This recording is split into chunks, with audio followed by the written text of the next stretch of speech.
A psychology professor at a university told students at the end of his lecture.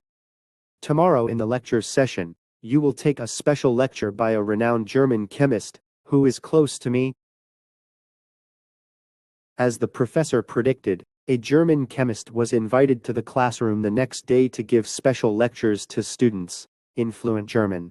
The psychology professor was in charge of the interpretation. Recently, I discovered a powerful volatile liquid. It doesn't harm people's bodies, so I'm going to test it now. From now on, let's see how long it takes for the liquid to spread throughout the classroom.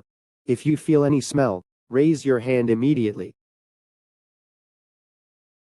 When he finished speaking, the chemist opened the lid on a bottle of liquid.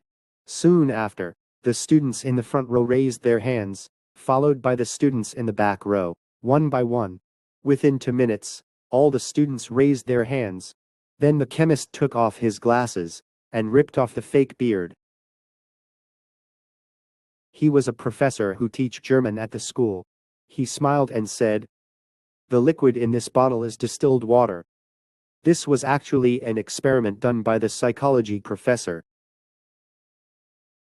Here we can find two psychological phenomena. One is authority bias.